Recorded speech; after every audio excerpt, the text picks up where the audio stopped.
Today let's analyze Warren Buffett investment on Wells Fargo, why he did it, what is behind it. Let's analyze actually his Berkshire Hathaway ladder that he did in 1990s and how you can apply it even today, because there is some big lesson behind it. There are some tips that you can use and you can apply it in today's economy. That's the most important, because in 1990s the world was actually going through some difficulties as well. The reason why I do another video about Warren Buffett and his life and his investments is just because it seems that so far you are liking that kind of content the most out of my couple videos that I already did.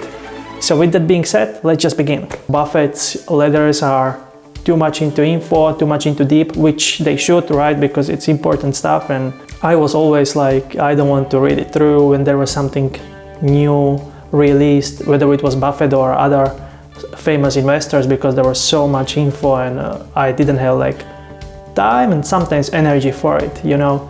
So I hope that this video will be beneficial for some of you. So let's take a look on numbers, like which is net income, which is over $13. That's actually a pretty good number, because book value per common share, it's over 57, so it's a very good ratio. Dividends declared 3.9, which is, okay. That one that I've been liking, it's equity ROE, which is over 25%, and that's actually a very good number. Anything over 20, it's already good. So price of the stock in 1990 was between $42 up to $84, and Buffett was paying for the stock in average $58. Let's take a look on chart, like last 30 years, and you can see like in 1990, which is at the beginning on the left corner, was actually very low, and you can see the peak was $65, actually like a couple years ago. Take a look on 2008, 2009, which pretty much was over 35 and went down to like $12 per share. That's actually a huge drop. Let's take a look on the ladder. I'm excited. So Buffett is saying, this year we haven't sold any big stock in our portfolio. Well, we actually did, and it is Wells Fargo, which is actually a bank that is doing business with huge margins. We increased our ownership almost to 10%, which is the most that we can actually do. Because if you want to own more than 10% of the bank, Fed has to actually decide if you can. 1/6 was bought in year of 1989, and the rest was bought in 1990. Actually, bank sector is not the favorite one. If assets are 20 times bigger than own capital, which is very common in bank sector, that might actually end up as a disaster, because very small portion of the assets can actually destroy significantly big portion of our own capital. Mistakes are more as a rule than exception when we are talking about the banks. Most of them, in our opinion, are from poor management mistakes. Institutional imperative that managers are able to do decisions without any logic, and they don't pay attention what consequences might be. For example, offering loans, a lot of banks are playing the game that we are following bigger bank. And Buffett is meaning that there might be some domino effect. So Buffett is saying that banks are following each others, and usually it goes from smaller bank that follows bigger bank. If you use leverage 20:1, actually it shows up effects of poor management and management weaknesses. That's why we don't have any interest to buy a stock, any bank that management is poor, not performing well, even though there is a fair price for that stock. Instead of that, our only interest is to buy a stock of a bank that management is very organized and doing well, adding for fair price, of course. With the Wells Fargo, we think that we have actually the best managers in this sector, Carl Reichert and Paul Hazen. In a lot of occasions, combination of these two leaders is reminding me Thomas Murphy and Dana Burke in capital cities. Both of these guys are actually helping each other, they respect each other, and they can believe to each other. Secondly, employees are paid pretty well, and management is not okay to take more employees than necessary. Third, they are focusing on expenses and so much that even though profits are at the peak, at the highest possible level, or even profits are under pressure, they are still focusing how to reduce expenses. At the end, we know these guys are trying to understand situations and they are using their skills and abilities.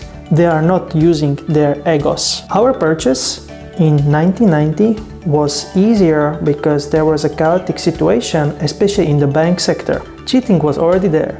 Month after month, ridiculous decisions about offering loans, loss after loss was happening.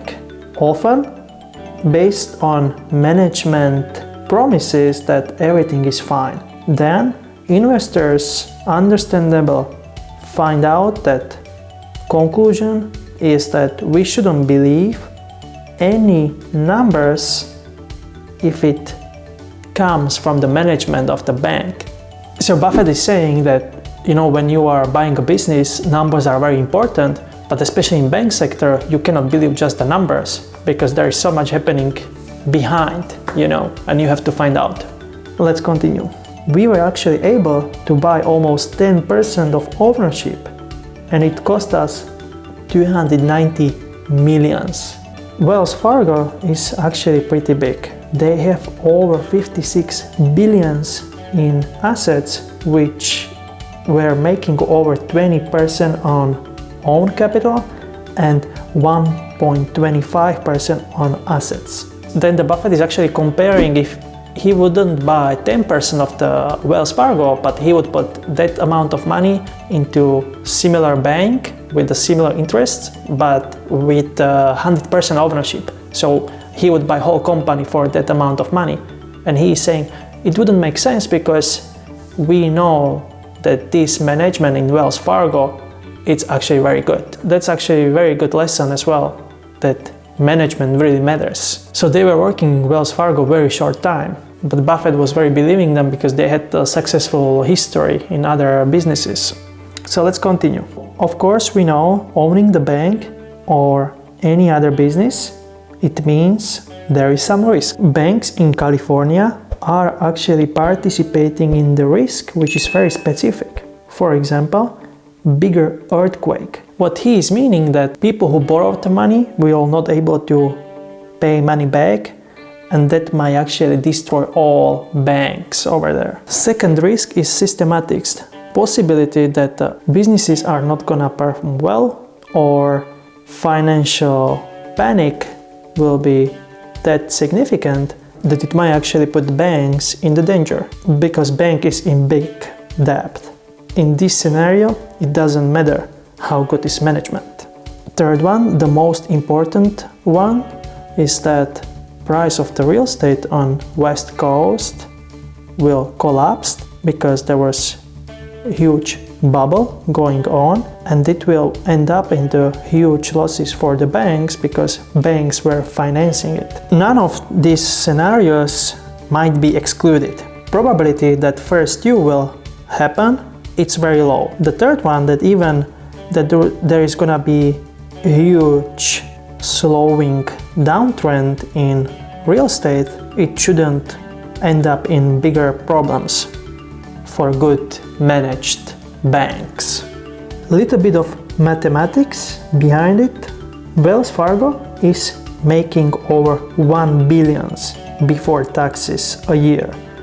Usually expenses are over 300 millions that are actually going for losses from the loans. Then the Buffett is actually saying that, about the numbers, that if the bank will lose like 30% of their money or anything like that, that they will still do well and so on. So he did like kind of research behind it as well. We are actually reaching the end. Investors who are expecting that are gonna be regular buyers of investment for whole life, they should be able to accept that stock market is volatile because a lot of investors are doing unlogical decisions because they actually follow the emotions. When stock is going up, they are happy. When the stock is going down, they are sad. Why they are not feeling this kind of confusions when they are buying food? Let's say tomatoes, and they are in discount, they are happy. That's the same logic behind buying the stocks. That's what we believe in Berkshire. We are happy when price is going down. Increasing price is actually harmful for us. The most often reason of low prices is pessimism. Sometimes it's everywhere, sometimes it's just in the certain company or certain sector. Once we are in this kind of environment, we want to do business not because of the reason that we like pessimism, but more we like the prices which pessimism is producing. Enemy of rational buyer is optimism. Anyway, none of this means that business or stocks is smart purchase just because that it's unpopular, but contrary approach is crazy, same as strategy of following the crowd. Unfortunately, following Bertrand Russell about life itself is actually intensity that shows even in financial world. A lot of people would rather die instead of thinking. A lot of people do it. So guys, that was the letter from the Buffett when he was buying Wells Fargo, and let me know what you think in the comment section down below. And if you like it, don't forget to smash like button and subscribe button. And have in mind that this is not financial advice, since I'm not a financial advisor. See ya.